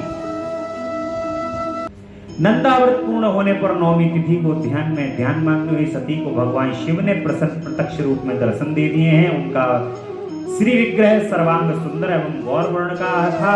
उनके 5 मुख थे और प्रत्येक मुख में 3-3 नेत्र, भाल देश में चंद्रमा शोभा दे रहा था। उनका चित्त प्रसन्न और कंठ में नील चिन्ह दृष्टिगोचर होता है। इस प्रकार भगवान जो है वो जगदम्बा के पास आकर उनको दर्शन दे रहे हैं। उनके 4 भुजाएं थी। उन्होंने हाथों में त्रिशूल, ब्रह्म कपाल वर तथा अभय धारण कर रखी। भस्ममय अंगराग से उनका सारा शरीर उत्सित हो रहा था। गंगा जी उनके मस्तक की शोभा बढ़ा रही थी। उनके सभी अंग बड़े मनोहर वे महान लावण्य के काम धाम जान पड़ते थे। उनके मुख करोड़ों चंद्रमाओं के समान प्रकाशमान एवं हृदय जनक थे। उनकी अंग कांति करोड़ों कामदेवों को तिरस्कृत कर रही थी तथा उनकी आकृति स्त्रियों के लिए सर्वदा ही प्रिय थी। सती ने ऐसे सौंदर्य माधुर्य से युक्त प्रभु महादेव जी को प्रत्यक्ष देखकर उनके चरणों की वंदना की। उस समय उनका मुख लज्जा से झुका हुआ था। तपस्या के पुंज का फल प्रदान करने वाले महादेव जी उन्हीं के लिए, जिनके लिए वो घोर कठोर व्रत धारण करने वाली सती को पत्नी बनाने के लिए प्राप्त करने की इच्छा रखते हुए भी उनसे इस प्रकार बोले। कहा, महादेव जी कहते हैं, उत्तम व्रत का पालन करने वाली दक्ष नंदिनी, मैं तुम्हारे इस व्रत से बहुत प्रसन्न हूँ, इसलिए कोई वर मांगो, तुम्हारे मन को जो अभीष्ट होगा वही वर मैं तुम्हें। ब्रह्मा जी कहते हैं कि जगदीश्वर महादेव जी की यद्यपि सती के मनोभाव को जानते थे तो भी वो उनकी बात सुनने के लिए बोले कोई वर मांगो, परंतु सती लज्जा के अधीन हो गई थी। इसलिए उनके हृदय में जो बात थी उसे वे स्पष्ट शब्दों में कह ना सकी। उनका जो अभीष्ट मनोरथ था वह लज्जा से आच्छादित हो गया। प्राण वल्लभ शिव का प्रिय वचन सुनकर सती अत्यंत प्रेम में मग्न हो गई। इस बात को जानकर भक्त वत्सल भगवान शंकर बड़े प्रसन्न हुए और शीघ्रता पूर्वक बारंबार कहने लगे। जैसे रिश्ता तय हो रहा हो तो लड़की से आप पूछ लीजिए लड़का पसंद है या नहीं है, उसी प्रकार से उसकी आंखें लज्जा से झुक जाती हैं। ऐसे ही जगदम्बा जो है वो उनकी आंखें भगवान शिव के सामने लज्जा से झुक जाती हैं और बड़े प्रसन्न हुए। भगवान शिव कहते हैं कि वर मांगो, वर मांगो। सत्पुरुषों के आश्रय भूत अंतर्गत में शंभु सती की भक्ति के वशीभूत हो गए थे।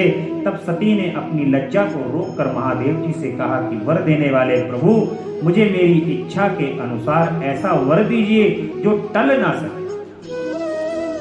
भक्त वत्सल भगवान शंकर ने देखा सती अपनी बात पूरी नहीं कह पा रही हैं, तब वे स्वयं ही उनसे बोले, देवी तुम मेरी भार्या हो।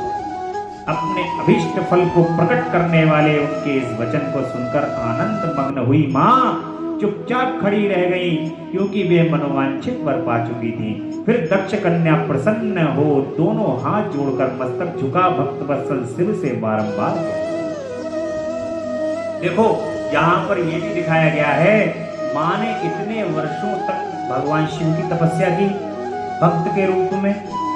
अब वो भक्त वत्सल भगवान जब प्रसन्न हो गए, सामने आ गए अपने भक्त के सामने, तो कह रहे हैं कि वर मांगो। भक्त जो है वो वर नहीं मांग पा रहा, तो भगवान जो है वो स्वयं वर दे रहे हैं। ऐसे ही जब आप अपना समर्पण उनके चरणों में कर देते हो तो वो आपके मनोभाव को समझते हैं। तुम उनसे कहो या नहीं कहो, तुम्हारी सभी जरूरतें वो पूरी कर देते। भगवान अपने भक्तों की सभी जरूरतें आपके मनोरथों के हिसाब से पूर्ण कर देते हैं। इसलिए सदैव उनके श्री चरण कमल की भक्ति मांगो और उन श्री चरण कमल की भक्ति, उनके चरणों की कृपा। जब उनके चरणों की भक्ति और उनकी कृपा को जब तुम मांगोगे तो कोई भी चीज जो है वो संसार के अंदर शेष नहीं रह जाएगी और भोग और मोक्ष तो प्राप्त तुम्हें गिफ्ट में होगा। इसलिए ठीक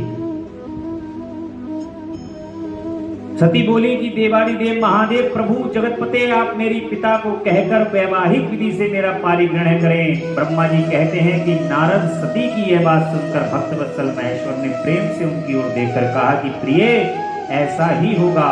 तब दक्ष कन्या सती भी भगवान शिव को प्रणाम करके भक्ति पूर्वक विदा मांगी, जाने की आज्ञा प्राप्त करके मोह और आनंद से युक्त हो माता के पास लौटा।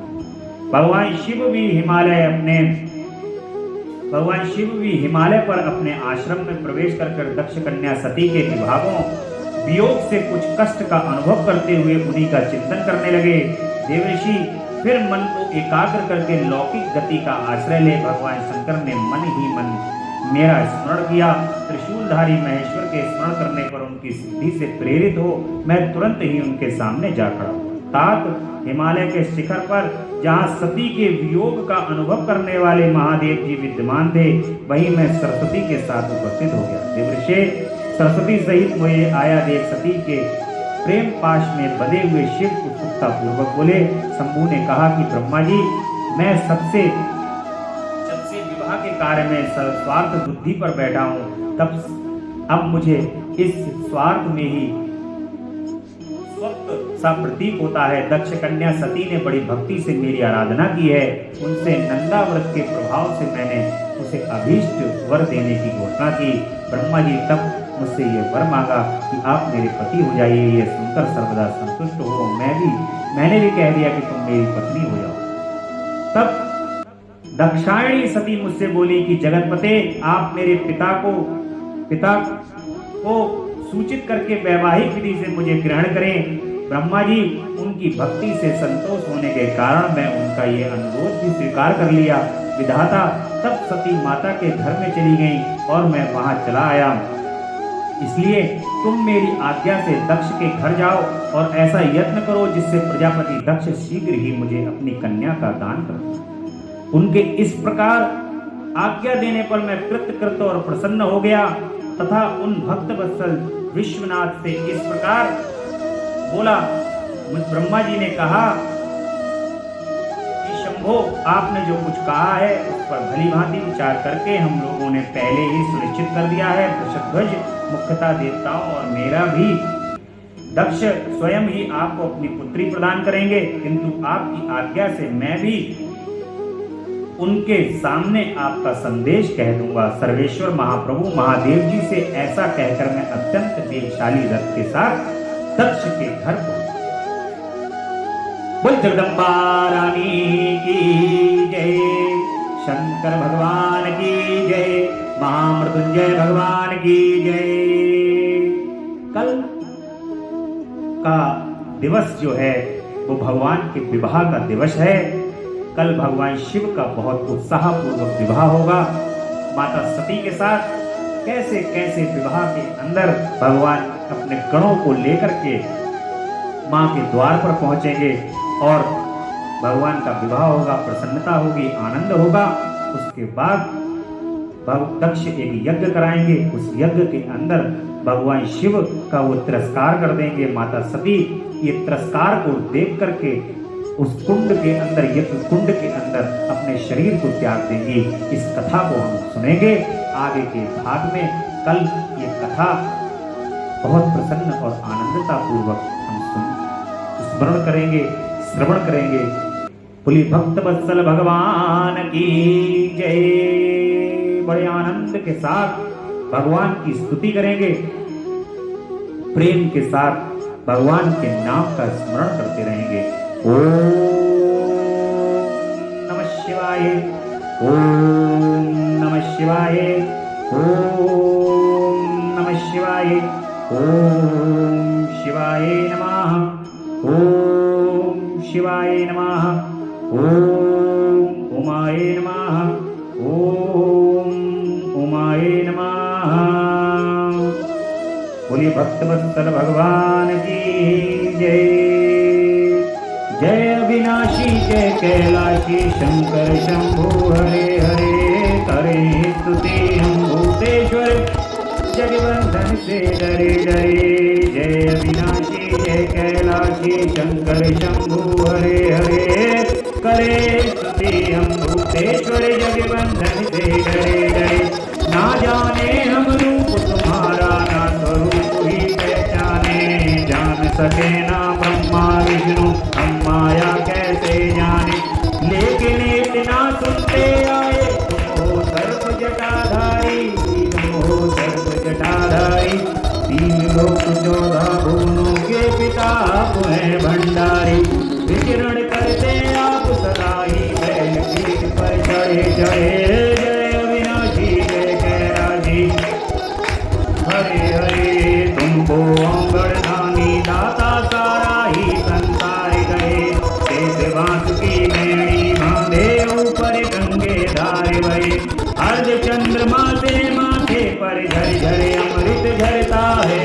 आदि अनादि अनंत शिव नहीं जन्मता मरता है। 11 रुद्र 18 सूरज परिकर माले खड़े खड़े। जय अविनाशी कैलाशी शंकर शंभु हरे हरे, 14 विश्व देव पवन उच्चास तुम्हारे। दास रहे साध समुद्र गरुड़ गाई श्री का तुम में आवाज कहें। फिर भी भस्म रमाए तन में उंड मुंड माला धारी। 3 लोक 14 भुवनों के पिता पुनः भंडारी। प्रखर जाप कर नमः शिवाय, प्रखर जाप कर शिवाय, पार उतर गए बड़े बड़े। जय अविनाशी शंकर शंभु हरे हरे, पार्वती माँ उमा भवानी, पार्वती माँ उमा भवानी। गिरिजा गौरी संग रहे, कानन कुंडल शूल कमंडल रमी विभूति अंग रहे। रिद्धि सिद्धि धन देने वाले सारे संकट दूर करो। संतानों को संतान धन के भंडारे भरो। मांग रहे वरदान आपकी चरण शरण में पड़े पड़े। जय अविनाशी जय कैलाशी शंकर शंभु हरे हरे, करे स्तुति हम भूते जगवंदन से डरे डरे। बोले शंकर भगवान की जय, महामृत्युंजय भगवान की जय, नर्मदेश्वर महाराज की जय। हर हर हर महादेव, हर हर हर महादेव, हर हर हर महादेव। शिव शंभु कैलाशपति। आप इस कथा का आनंद प्रतिदिन सायंकाल 7:30 बजे से 37 सेंट्रल स्टेट कॉलोनी पर ले सकते हैं और YouTube के माध्यम से शिवम मिश्रा भक्ति रस पर कथा का प्रतिदिन आनंद लेते रहें, अमृत पान करते रहें और चैनल को सब्सक्राइब करते रहें, कथा को शेयर करते रहें, लाइक करते रहें, कमेंट करते रहें और अपना स्नेह प्रदान करते रहें। बोले शंकर भगवान की जय।